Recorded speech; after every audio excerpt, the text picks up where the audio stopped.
and welcome to eCurve. It's an unusual time to be on air, but it's a blessing for you guys. We come a day earlier, so that means the week ends today for you at home. My name is Laura Mbatha, and of course, as usual, we have a fantastic panel. And fun fact, today I just realized Bobo's name is actually Joy. Imagine. Our director. You never knew?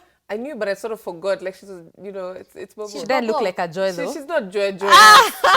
She's always complaining about her airplane. It's just something. But that was interesting for me to learn today. But of course, we have a fantastic panel today. Lovely ladies all around. Yes, you know me, I bring the balance to this beautiful, colorful ladies in black. You know, I have to try and balance it out. My name is Gilda Naibe.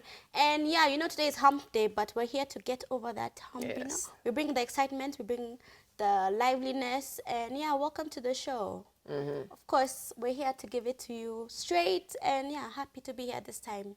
What's up, good people? My name is Zaitun Ali, and thank you for tuning in to eCurve. We've moved. We're now at Wednesday, 10 p.m. Indo ile masaa. Simajua ile masaa. Tunapatia yenyewe. We are painting a picture. How it is looking like, how it is sounding like. Sisi tuko hapa just for you. And I've never asked you guys, how was your day? How was your day, Laura? How was your day, Gilda? My days don't exist during an eCurve shoot. They only start at night. Really? Yeah. Same to you? Today, I was running up and down, going to government buildings. So, you know, it wasn't a good day. I was just trying to get some papers here and there, you know. We're trying to do something. All right, let's get into the tea buzz.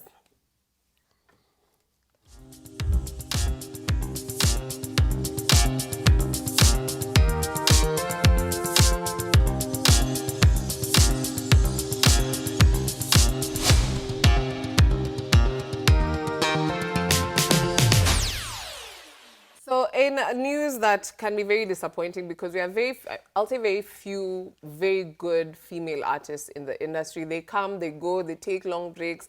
But Petra has been one of the few people who we thought would sort of shake up the industry when it came to music.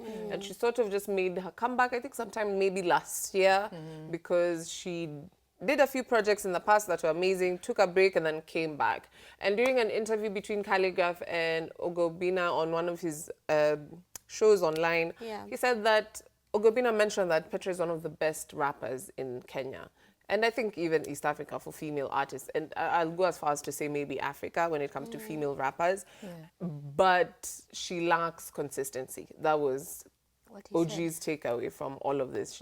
He said she's very good, but she lacks consistency, which I tend to support. But I understand, like with music, it's hard to actually just put out projects regularly. It's expensive, and especially if you're not getting the return, which is a lot of the case, which is the case with a lot of artists who produce music. They say Kenyans don't support the local arts. Which is true. Which is true. So I can understand the frustration and the need to just step away from all of that. It can be exhausting wanting to, because you guys know passion. It's like an itch on your behind, right? Yeah. You'll just have to scratch it at some point. Yeah. So you need to be out there, but if people are not receiving this, it can be hard to even maintain the sort of high quality that people require from us as Kenyan artists. So she said that Petra Boku is no longer associated with the music industry, and the last project will be between her and King Fizzle, who, by the way, is just a regular Pale Iwake every Saturday night from 10 p.m. You know what's up. But I'm very disappointed. I'm very disappointed. I feel like this is a great loss for our industry, and she could have taken us places. Actually, did she name the song Goodbye Music Industry, GMI, or what was that? She just said goodbye to music industry. You know, I think coming from a family where there's a lot of like musical, I see how much they put into music. It's a lot of work, and then also pushing it. And to be honest, it's not easy, right? And keeping it consistent for those many years. I've seen how hard it is, and being able to pivot, by the way, in life is also very important. You know, maybe right now it's not working for her, and then she needs to pivot and she does something else. So I think maybe she'll come back. Maybe she's just saying this for now. We don't know the future. Maybe she has other plans, and then she'll transition back. But what I do know is making music in Kenya is not easy. No. It's not easy. And if you talk to other musicians, I've just seen it firsthand, but if you talk to other musicians, they'll also tell you that it's not an easy ride. It's not something that you can also, you need to do other things as well. Absolutely. Yeah. But to Petra, we wish you all the best. We hope you change your mind. We need you. I personally feel like you have the potential to take us far. Yeah, she's truly talented. But there's a time actually she was going through a lot with the family. She had domains with baby daddy. Domains. And yeah, akachukua break totally from music. And I understand what you're saying about the inconsistency. Absolutely. Yeah, but we hope you find something good for you. Yeah. As we're begging Petra to stay, there's someone else begging other people to leave the internet. Tell us a bit more about that. Yeah, well, we know very well that Bahati was he's in a little bit of a scandal. They're trying to cancel him from the gospel industry, and he was asked to please take down, you know, like to switch back to gospel, the gospel music. So maybe we can talk about that and maybe have a clip. So earlier on, I saw that he was smoking something. Yeah. Lord Mwambi, I'm telling you as it is. Ilikuwa nini alikuwa na smoke? Please, We need to WhatsApp know. us on 0759-434389 is our WhatsApp line. Tuambie, tell us what you think about him, because most of the people are saying he's gone away from the gospel side. Sasa ameingia kwa mambo ya dunia. And watu wanawambia, unasahau, you're really forgetting where the Lord got you from until now where you are. And also another influence, a bad influence, as people are saying, allegedly, is Diana his Marwa. wife. So what do you think? Well, Ringtone is the one who offered 5 million for them to reset their lives on the internet and get off completely. I do I mean, first of all, Ringtone calling you out. That's also, you know, but he says that he's bringing a lot of confusion. And I believe if you choose a path, stick to it. Yeah. Of course, we're not the judge. We're not judge or jury. But if you're a gospel artist, let's stick to what the Bible says, and let's not, test the waters in other things. Focus on what exactly it is. If you want the love from the secular side, then focus on that. Willie Paul did it, it's working. If you feel like that's the same route for you, take that and stick to it. But it's neither here or there. Let's move on. But it's cool. Anyway, also earlier in the week, a lady from Houston came online and reported that she was allegedly hit by a man with a brick on the face, actually. And you don't know what the reason was. Guess. So scary. Imagine atijua alinyimana number. She didn't give the number to the guy and she was hit by a brick. But let's see this. What have I ever done to anybody in my life to deserve this? I never did anything in my life to hurt anybody. Literally, a man asked me for my number. I said no, and he picked up a brick in front of so many men. Talk about, toxicity, masculine toxicity, honestly.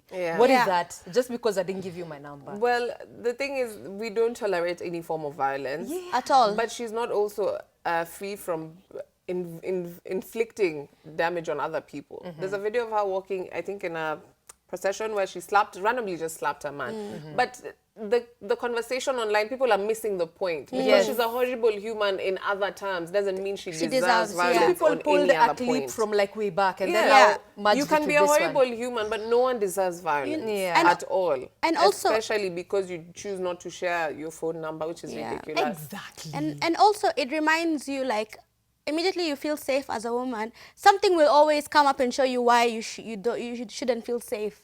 And to walk the streets as a woman. The minute you feel safe, something will come up and remind you that, oh, actually you're not safe on these Listen, protect streets. yourself. Be very careful. There are people there who do not want the best for you. A laptop pale westi, I don't care. Let's go. Tena. These people just want to fight with me all the time.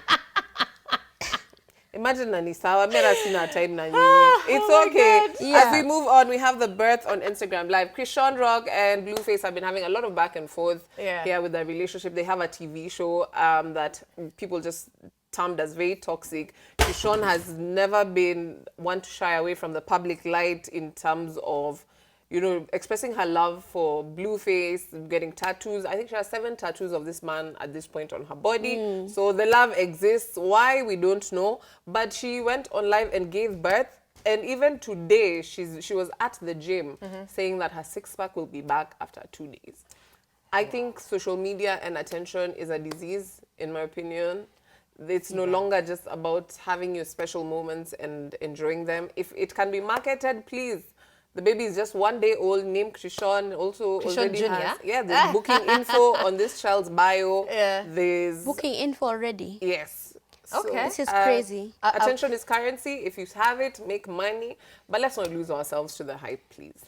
I've been in a delivery ward before. And that is no place to take an Instagram live. Yeah, you can I see think her that's all reaching. I can say. You know, these guys, their whole thing is they've had a toxic relationship from the beginning. I mean, she has a tattoo of his face on her neck. 7 tattoos.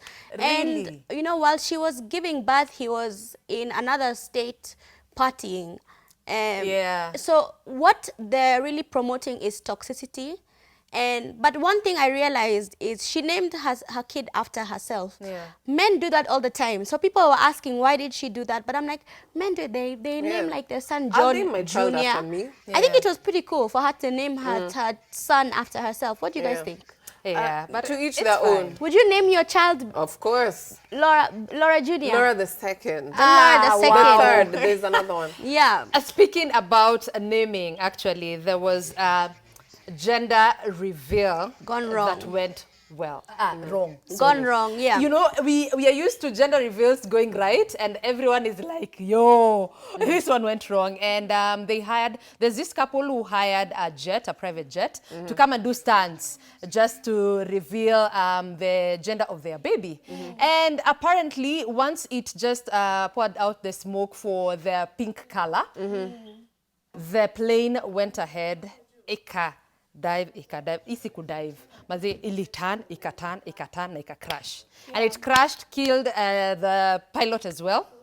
And it was horrible. So this couple actually hadn't seen it rolling around and going to like crash on their side. So they were just there celebrating, having fun. Yeah, it's a baby girl. And yeah, horror moment followed later. So apparently the pilot was taken to hospital, but died there on arrival. So it's very unfortunate. I mean, it has definitely nothing to do with the gender reveal. Yeah. But also, you guys need to tone it down. Another one polluted a lake, some other place. know. We need to calm down. Was it a lake or waterfall? Like, what is that to celebrate? Life is can't miserable. know. Why are you guys- preparing these people with false narratives, my friend? Can I tell you guys how gender reveals came along? I actually wrote a story about this. Yeah. A woman just decided to buy a cake Yeah. and then cut it, and it would show pink in the middle or blue, right? And then that's where it started, and now it's just taken a life of its own. And the woman herself said, I think it's getting dangerous and it's getting too much. It absolutely is, guys. But you are safe and sound right here on ECAV. The genders are always confirmed. 3 female ladies holding it down. We're wearing pink every and blue. Wednesday. We're Pink taking and a blue. short break. We'll be right back. Yes.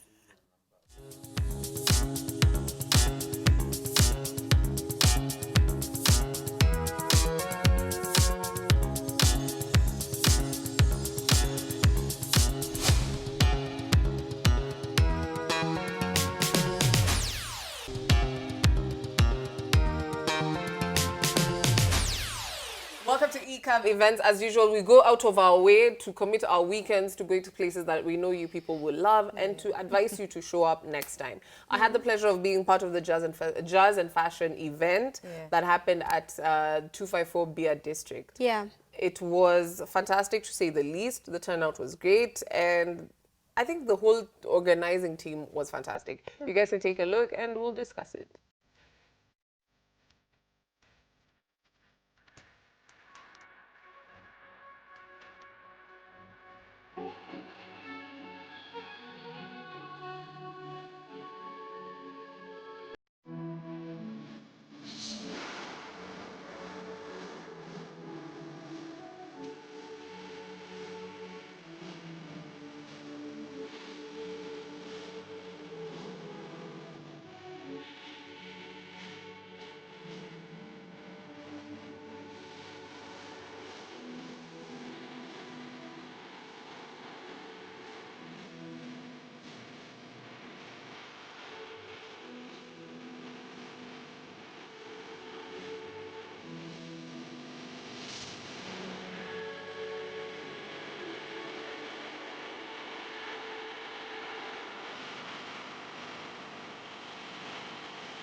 As we mentioned, Ika family, we're at the Jazz and Fashion Experience at the 254 Beer District, and we have one of the organizers. I'll give her this opportunity to introduce herself as we walk into the event. Ingrid, welcome to Ika. Thank you so much. So my name is Ingrid Awar.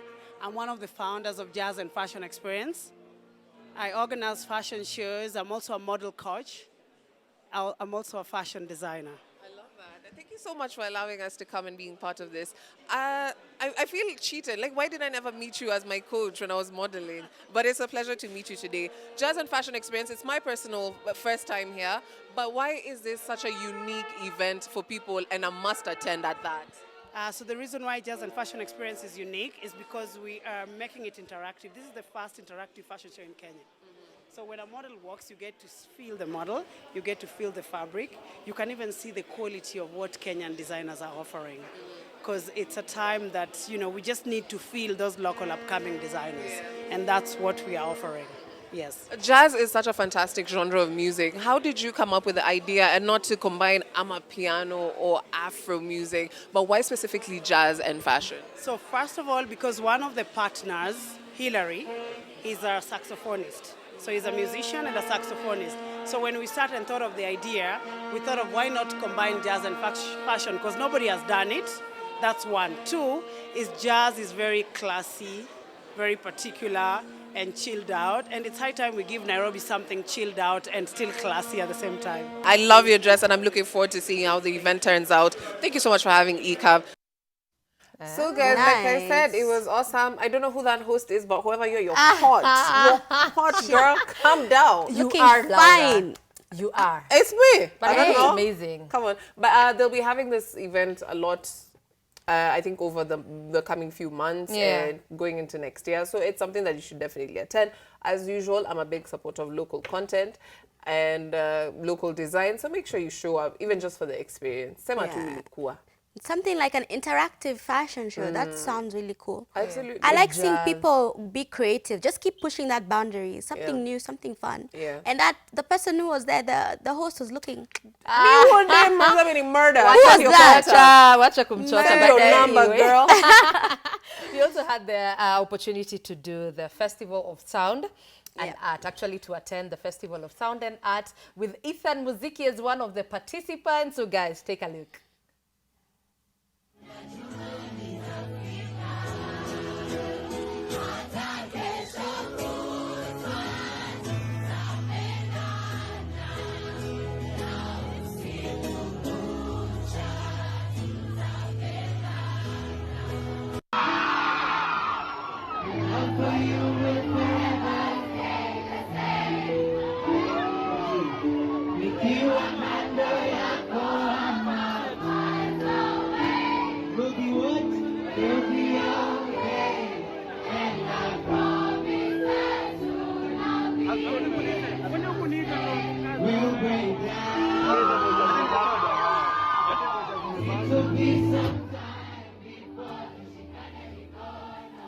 So this happened at the Sarit and it was a free to enter event. That is why, one of the reasons why it was really packed.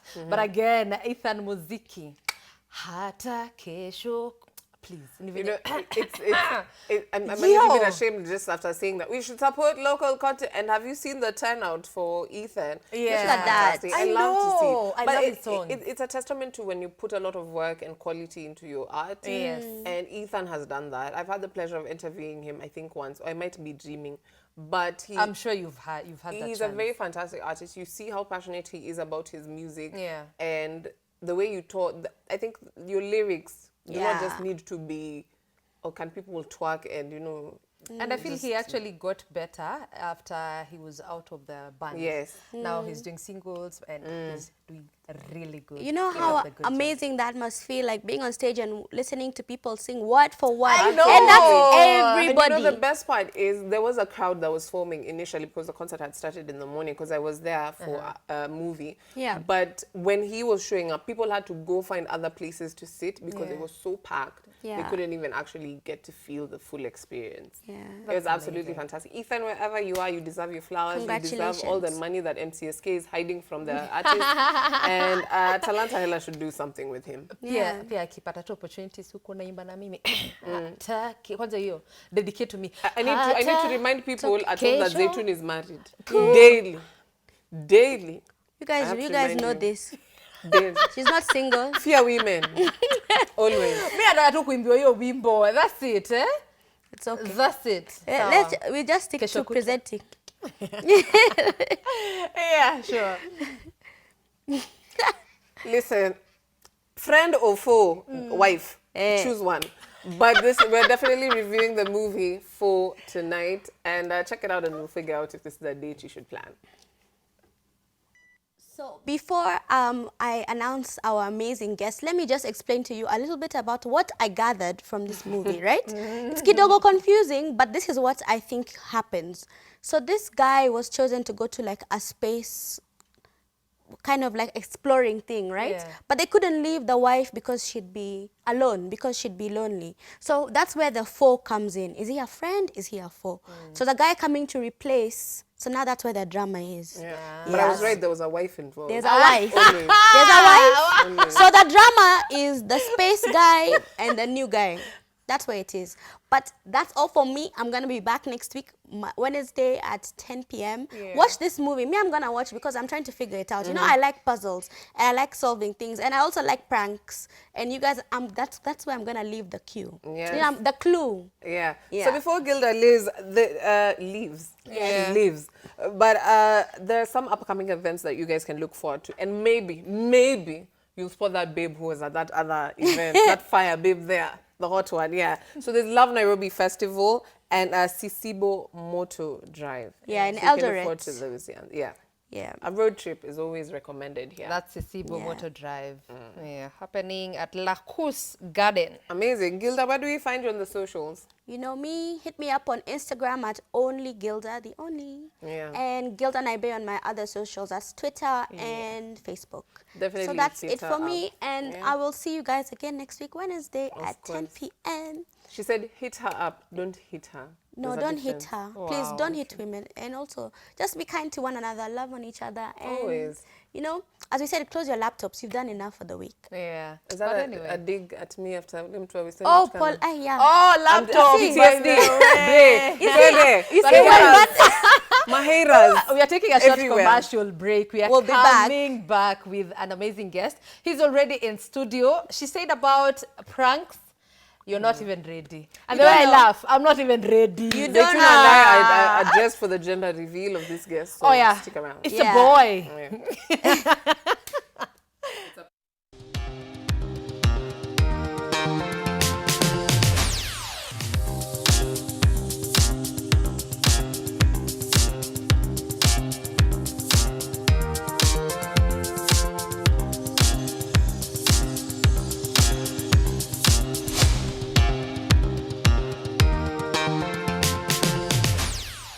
Welcome back to eCurve, and if you're finding this time slot unusual, it's not a prank. We moved to Wednesday, 10 p.m. to 11 p.m. But the man of the hour is definitely one of the funniest people to ever start creating content on the internet. And it's so organic, which is what I love. Nixon and Dara, better known as Nikki Big Fish, in the building. Karibu sana. 161,000 Instagram followers, multiple partnerships with different companies. He has made a brand that can stand on its own 2 feet, and we can actually say it's one of a kind in Kenya. Definitely. You know what I think? Out there are people getting hit by bricks on their faces. The wrong people. We have the right person here. Guy, what you do out there? Ushaislapiwa? Mimi naanza tu hapo. Ushaislapiwa venye uliprank mtu? Nimeslapiwa mara kadhaa. Mostly na ladies pia, unaelewa. But sasa nasema experience pia inatusaidia.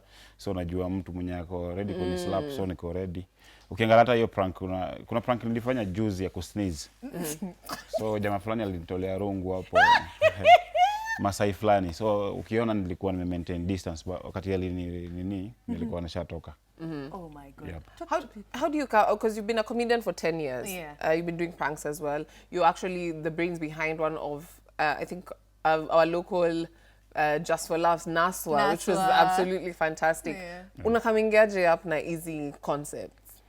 Naweza sema na mmenichunguza mpaka mnajua jina yangu ya ukweli. Nixon. Yes. So naweza sema ni talent tu, ni kitu inborn. Once umejipata kwa hiyo field inakuwa very easy kumaneuver around na kukama up na hizo ideas. Najua nimeget hiyo question sana, hata tukiwa Churchill show mtu anauliza sasa unakangaje chini unafikiria hizo vitu. Kwa hiyo unakaa tu chini unakama up na ujinga fulani. But I think ninasema tu ni talent. So tunajiunga venye tuna nini around. Alafu bidii kidogo and then you're there. Yeah. Like umesema there's always some hazard behind kenye unafanya, but you provide a lot of joy to people. You can read it on the comments. Of course kuna wale few people who are like, hapana, first of all relax, kunywa soda, chill. But you provide a lot of joy for people. Is this the thing that keeps you moving? Amani, because it's a passion for you and there's something else in the works? Mostly itakuwa ni passion. Mimi watu na believe kama unafanya something that you love, hata si lazima unalipo or something, hizo zitakupata tu along the way. So hii ni kitu yenye tunapenda kufanya, especially mimi napenda kuifanya sana ever since nikuwe mdogo. Nimeanza comedy yangu tangu nikuwe mdogo. Nilikuwa nasubua at first, I think nikianza comedy, kabla ni discover comedy, mimi nilikuwa naona kama ilikuwa nachukuliwa kama nuisance. Mtundu. Mtundu, wow. Hata siwezi kumbuka the last time I heard that name. But at least we know about Nixon. Juni jina yako Nikki. Yes. Hii Big Fish ilitoka wapi? Big Fish nilipatiwa, zote tu nimejina nimeitwa. Nixon, hata hiyo Nikki niliweza kuitwa Nikki nikiwa katoto kadogo. Hata nikienda primary, nursery, nikiambiwa naandike jina yangu nilikuwa naandika Nikki. Nikakuja mamangu akaniambia pana in full nafaa kuwa Nixon. Leo ni mtundu. So inaitwaje Big Fish ilikuja kwa sababu nilikuwa swimmer. Na nilikuwa very good swimmer, so nilikuwa naitwa samaki. So with the time nikiswim na masamaki wenzangu na washinda nikakuwa Big Fish. Unajua mimi kwa ni Big Fish because your content is actually that big. Yeah, it's so anyway, unajua you are what you profess. So kuna collaboration umefanya juzi with a South African comedian, and first of all I like that you put a disclaimer ukasema mzee alikuwa reciprocated. How did this collaboration come to happen? Nani is a very good friend of mine, anaitwa Vafa. Vafa ni comedian in South Africa. He does stand up just like me pia hapa Kenya. Tumefanya stand up maidha kabla corona ikuje iseme tuache kidogo tuende break. So ni stand up comedian, rafiki yangu. So akikuja Nairobi akaniambia tunaweza collaborate on some things. Pia alikuwa na some ideas anataka tufanye. Nikashare zile ideas zenye nilikuwa naona zinaweza work best. Then we did, na ikakuwa very big. Hata mimi mwenyewe nilishangaa. Very big. It was very big. And it's actually on Instagram, at least it's like a 5-part series. So una watch kwanza uko like huyu mzee woye lazima toke hapo na 100 ama 200. But stand up comedy, is it coming back soon? Stand up comedy now, if you ask me, niko na opinion moja hatari sana kuhusu kitu. Sema your opinion. Jua kali, hold your pen and paper. In terms of stand up comedy, I think Kenya ndio inaanza ku evolve ama imefika phase that sasa tunafaa kwenda to the next level ya kufanya the real stand up comedy, if you ask me. Hizi vitu zingine tulikuwa tunafanya zilikuwa jokes. Hakuna stand up comedy ya 5 minutes 10 minutes. That is true. We were just telling jokes, if you ask me. Stand up comedy mtu anafaa kuweka a special more than 1 hour, una perform peke yako kwa stage. That's hiyo inaweza ita stand up comedy. So hiyo ndio the next level tunaenda. Na wasanii wameanza kujiorganize, tunajaribu kufanya hizo vitu. Juzi Mamito amefanya actually Njugush pia alifanya KLCC, we were there. So hiyo ndio the next level that we are going. So watu kama sisi venye saizi tumeshikana na hizi vitu kidogo zenye tunafanya, once tumekaa chini na tukaweza kuandika lines zetu mzuri, you'll see us going back there. I love that's a good one. But I know for you there's a limit, and kuna mali uvukangi in terms of your pranks. Yes. Ni wapi hapo? Actually hiyo ndio hata advice napatiana kwa hawa upcoming wanakuja. Unajua hawa upcoming wanadhanianga unaenda tu unachukua cameraman wako hapo town unaanza kusumbua watu na call it a prank. Exactly. Kuna so many things zenye through hata sisi tulizaliwa kama tunajua, tuligain experience pole pole. Tukianza naswa tulipigwa huku nje. I can imagine. Tulipigwa, tulishikwa. Kwa leo jela, kesho sijui tena tuko na makeses kotini za cases kadhaa. More than even 20 hata. So with the time unakuja unalearn, unajua kuna restriction hapa, kuna hii ufai kuenda hapa, kuna watu ufai kuprank, kuna street, kuna paliwezi shoot. Nilikuwa naona juzi clip funny ilienda viral, YouTuber akisema I know my rights. Kuna places huwezi enda kufanya pranks. So sisi tumekuja tukajua hizo vitu along the way. Kama madem ama mother mwenye ako na ball hiyo siwezi mprank. Watoto wadogo maina kabisa, mtu mzee mwenye of course yet tuwezo prank kabisa. Kuna zile prank bado tudogo tu wenye azita harmless.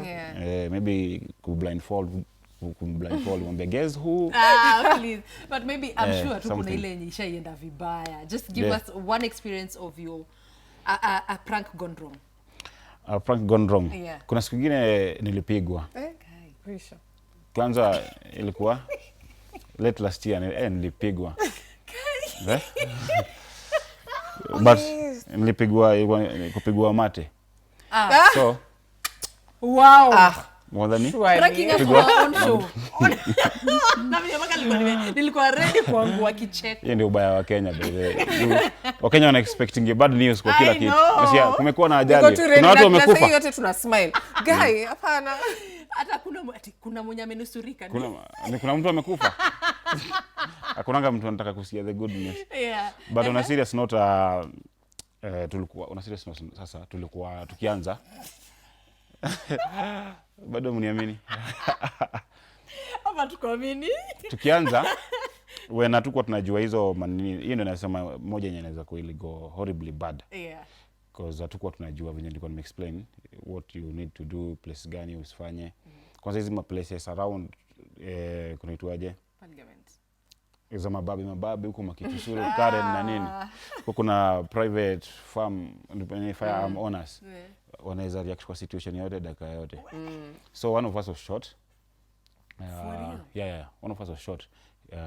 Ilikuwa Minagana ma just pranks za hata si we don't know. Hiyo ni serious. That is around 2011, early 2011. One of us was shot. So kitu ilibaki, unajua sometimes hiyo ndio kitu, kuna hizi encouragements pia watu upatiwa whenever you have a challenge you must get a solution. Msikwame sasa kabisa, you can't go on. So after he was shot, tuka have to get tall guys, because now short people kuna hiyo place kuna hizo pranks wezi fanya, so we got tall guys. Now that was the solution. Na gati yangu ilikuwa inaniambia nisimwamini. Ni sawa. But it's fine. Thank you. And I'm sure Kenyans tunakonga na certain behaviors. There are those una prank, unapata wanaingiana na prank yako vizuri. Kuna mwenye unajaribu kukona mwingine na bado wanaingiana. So what kind of behaviors have you realized from Kenyans actually? Wakenya ni serious for Wakenya hapa ni live TV. Ama utaenda home. Wakenya ni watu funny, naweza sema. Like one thing nimekuja ku notice na Wakenya, madem ni wa brave kushinda wanaume. Funny thing, hiyo kitu imenishangaza. You know, I like that because I read that. Na niliona picha za maandamano. Women were actually on the front line. Yeah. So kwa hizo ni zile pranks wanafanya za forest, maybe kushtua mtu nyoka ya uongo. Wanaume ni lakini sijui madem mama mna reactaje. Madem wanashtuka but ndani. Sio immediately, mwanaume tu. Hata ukiona juzi nimefanya hii ameshika bunduki. Ya kusema ameshika bunduki. Uliona wanaume. So hiyo ndo nilipatikana leo asubuhi na mdomo nikicheka akinilibust by the way. Anyway. Kuna mwizi. Alafu Wakenya wanapenda pia nini sana inaitwaje? Nimeona kuna segment yenyewe umesema spilling the tea. Wakenya wanapenda tea sana. Kuna wengine nilikuwa nasema angalia ule mtu vile wanafanya pale juu bwana. Fungeni dirisha. Kila mtu anangangana ni nini hiyo? Ni nani? Ako wapi? Ndio wamesimama wameacha biashara yao. Imagine. Kuna wengine bado pia nilikuwa nafanya town, naenda kwa bench na pretend ni kama naongea na demu wangu. Hiyo pande nyingine na anafanya zile vitu za OnlyFans. Kila mtu anajaribu anataka kuangalia. Ulikuwa kwa mata ama? Alikuwa ameka kwa hizo bench za tao. Hizo za tao hizo. Nice. Listen. But Kenya ni watu wazuri. Ni prank gani ulifanya that's one of your favorites? Mimi nimeshindwa kuchoose kusema kweli. So many. Na wewe ucheka ukipiga story. But then how do you stay in character ukiwa unafanya hizi? Ukifanya hizi vitu. Jonathan hata acheki. Kuna fakwa anacheka hapa. Una smile. Anyway, we have games to play for you guys. Okay. So it's time for ICAV games. Hapana. We have short people.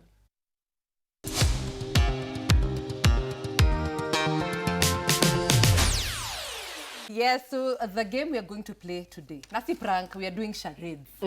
And guest wetu ndo anaanza leo.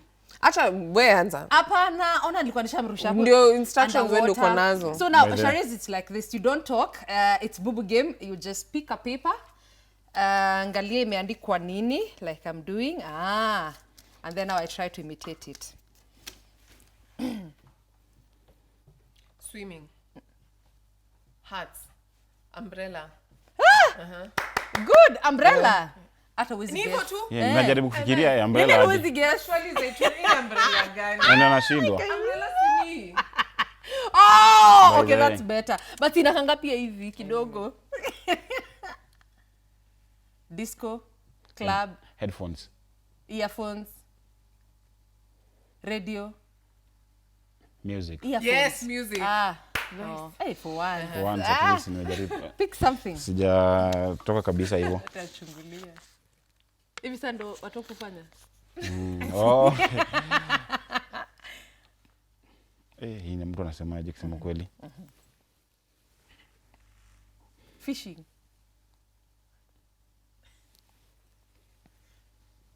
Teapot. Jivu. Cooking. Haikuji? Content only fans. Sindano. Kiberiti. Drip. Haikuji? Mtu anafanya ngaje kusema kweli? Nurse, doctor. Sindano. Nurse. Got it. Your next. It's me. Na umepikia nini? Wewe sijali.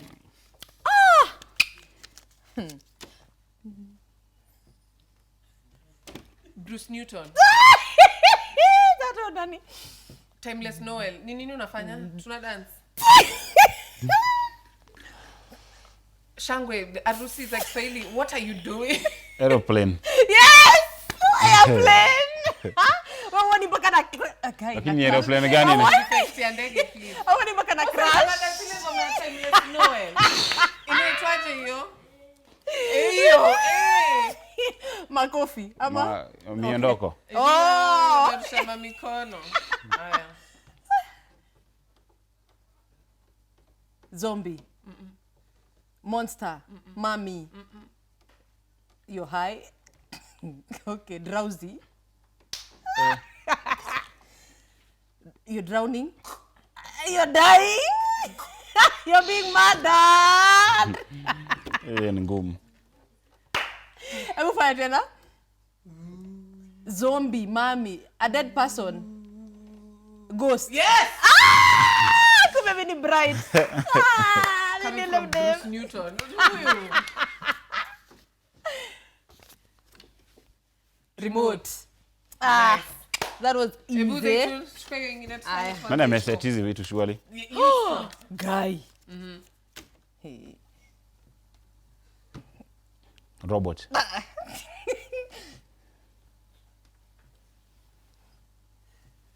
Calligraph Jones. Unadu?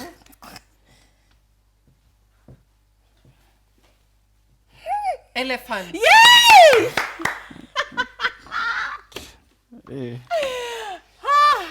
What? It's an elephant. Baby. Yes. That's my baby. This, nimechungulia sijui lakini nini. Runner. Jog. Tizzy. Walk. Exercise. Treadmill. Ukaribu by the way. Ulikuwa karibu. Hakuna Kipchoge. Keino. Oh, hakuna kusema Kitu. Oh, Wakamba, I don't know. What are we going for? No, exercise on running on a treadmill, keeping fit, exercise, running for your life. Late. Time. Walking. Power walking. Yeah. Exercise. Exercise. Gym. I give up. athlete. Ungefanya hivi alafu useme me. Ebu, one more time. Let's me. suffer through the tunes poor acting skills. This is easy. Flute. Saxophonist. Mtu anakunywa keg, because at this point I'm not sure about you. Flute. Si flute, Jazz. trumpet, saxophone. Ngoja, ama hii instrument inachezwangaje? Kama ni violin. Inachezwangaje? Ni violin? Violin ni ya wapi?